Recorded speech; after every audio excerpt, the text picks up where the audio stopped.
नमस्कार किसान भाई, मैं डॉक्टर दिवेश कुमार सिंह कृषि प्रसार चैनल के माध्यम से आप सभी किसान भाइयों को नमस्कार करता हूं। आज जो मैं आपको बताने जा रहा हूं वह चना फसल जो हम लगाते हैं उस पर चर्चा करेंगे। किसान भाई आप देख लें, चना का जो माने इंटरनेशनल नाम है वह चिकपी के नाम से जाना जाता है। पूरे विश्व में चिकपी के नाम से चना जाना जाता है, जिसका वानस्पतिक नाम साइसर एराइटिनम है। यह विद्यार्थियों के लिए है, साइसर एराइटिनम। और इसको लगाने के लिए जो भूमि चाहिए किसान भाई, वह अच्छे जल निकास वाली होनी चाहिए और उसमें जीवांश वाली दोमट मिट्टी और भारी क्ले सॉइल माने काली भारी मिट्टी होनी चाहिए। इसके लिए अत्यधिक उपयुक्त है। माने मेरे कहने का मतलब है कि अच्छे जल निकास एवं जीवांश वाली दोमट तथा काली भारी भूमि इसके लिए अत्यधिक उपयुक्त है। ऐसा भूमि में चना यदि लगाते हैं तो अधिक उत्पादन होगा। इसके लिए जो प्रभेद अनुशंसित प्रभेद है वो JG सीरीज का अधिक उपयुक्त होता है। JG 6, JG 130, JG 11, JG 16 और ये सभी वैरायटी 100 से 115 दिन में तैयार हो जाता है। और जो काबुली चना है किसान भाई, काबुली चना भी बहुत किसान लगाते हैं। उसमें जवाहर काबुली 1, जवाहर काबुली 2 ये अत्यधिक उपयुक्त प्रभेद है या किस्में हैं जो 95 से 115 दिन में तैयार हो जाता है।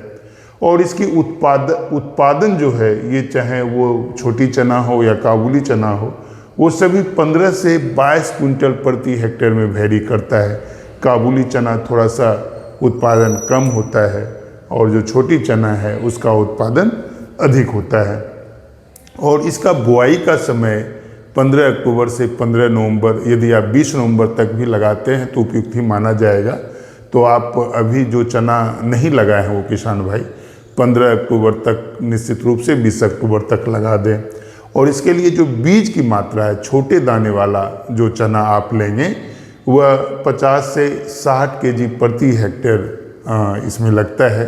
और जो मध्यम आकार का चना यदि आप किसान भाई लेंगे तो वह 75 से 80 किलोग्राम प्रति हेक्टेयर चना का बीज लगता है। और काबुली चना 120 केजी प्रति हेक्टेयर के दर से लगता है। और यह 35 से 40 पौधे प्रति वर्ग मीटर होना चाहिए किसान भाई। आप एक वर्ग मीटर में, 1 स्क्वायर मीटर में आप माने देख लें कि 35 से 40 ये चना है कि नहीं प्रति वर्ग मीटर में। आप इसको यदि हेक्टेयर में कन्वर्ट करेंगे तो 3.5 लाख से 4 लाख पौध प्रति हेक्टेयर होना चाहिए। बीजोपचार आप कार्बेंडाजिम से भी कर सकते हैं। 2 ग्राम प्रति किलो बीज के दर से कार्बेंडाजिम का इस्तेमाल करें। उसके बाद 5 ग्राम आप जो करेंगे ट्राइकोडर्मा विरिडी 5 ग्राम प्रति किलो, यह फफूंद है।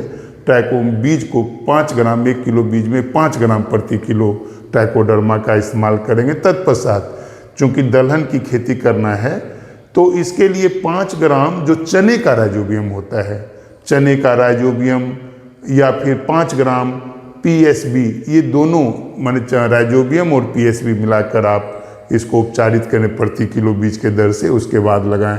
यदि राइजोबियम से आप उपचारित करेंगे तो निश्चित रूप से जो नाइट्रोजन फिक्स करता है एटमॉस्फेयर से तो वो अधिक होगा। जो गांठ बनता है दलहन में उसमें नाइट्रोजन फिक्स होता है, जिससे कि यूरिया का खपत कम आपको देना पड़ेगा या नाइट्रोजन प्राकृतिक तौर पर आपकी मिट्टी में उपलब्ध होगा।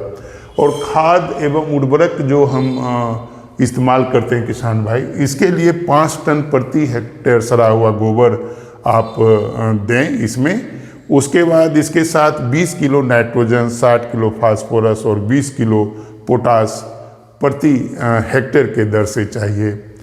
और जो सिंचाई हम करते हैं, 2 सिंचाई चना में निश्चित रूप से करना चाहिए। पहली सिंचाई 45 से 50 दिन बाद करते हैं और दूसरी सिंचाई हम जो करते हैं वो 50 से 60 दिन बाद किसान भाई करते हैं। और यदि असिंचित अवस्था में करते हैं तो नमी खेत में रहे तब आप बुआई करें। और यदि मैंने सिंचाई की व्यवस्था है तो एक सिंचाई जरूर आप कर दें। और बोने के तुरंत बाद यदि हम खरपतवार नियंत्रण के लिए रसायन का इस्तेमाल करते हैं किसान भाई, तो बोने के आप निकाई गुड़ाई तो 30-35 दिन में करें, दूसरा निकाई गुड़ाई 50-60 दिन बाद करें। और ये आप देख लें कि जो खरपतवार नियंत्रण करते हैं मैन्युअली सबसे उत्तम है। यदि रसायन का इस्तेमाल करते हैं तो बोने के तुरंत बाद पेंडिमेथिलिन 30EC नामक जो रसायन है, जो खरपतवार नाशी है, इसका आप प्रयोग करें।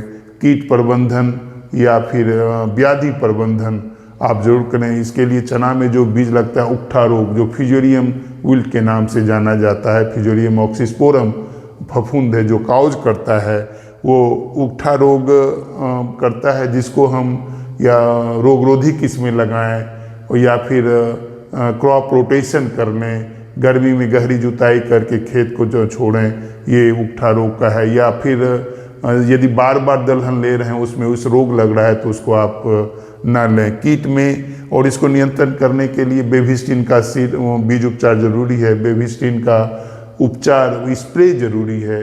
आप मैंने 1.5 से 2 ग्राम प्रति लीटर पानी में घोल बनाकर आप स्प्रे करेंगे और ड्रेंच करेंगे तो उकठा रोग नियंत्रण हो सकता है।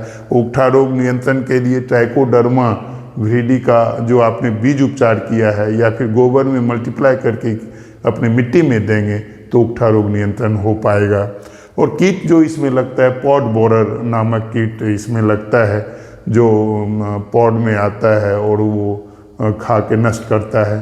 तो इमिडाक्लोप्रिड नामक जो रसायन है, इसका आधा ml से 1 ml प्रति लीटर पानी में घोल बनाकर आप स्प्रे करेंगे तो निश्चित रूप से आपका कीट और व्याधि, ये 2 दवाई आप बेविस्टिन का और फिर इमिडाक्लोप्रिड का स्प्रे करके आप नियंत्रण कर सकते हैं। और कटाई, झराई एवं भंडारण आप किसान भाई तब कटाई करें जब दाने में कड़ापन आ जाए, पीलापन आपका पौध में आ जाए। और फिर या यदि नमी देखें तो 18 से 20% नमी से अधिक नहीं होना चाहिए, तब आप कटाई करें। और भंडारण में आपको नमी अधिक नहीं रहना चाहिए, नहीं तो फिर वो उसमें कई तरह के फफूंदी और कीड़े का प्रकोप होता है। इन चंद बातों के साथ मैं अपनी वाणी को विराम देते हुए पुनः आग्रह मैं किसान भाई से करता हूँ, चैनल को लाइक, सब्सक्राइब और शेयर जरूर करने का कृपा करेंगे। बहुत बहुत धन्यवाद। जय हिंद, जय बिहार, जय झारखंड, नमस्कार।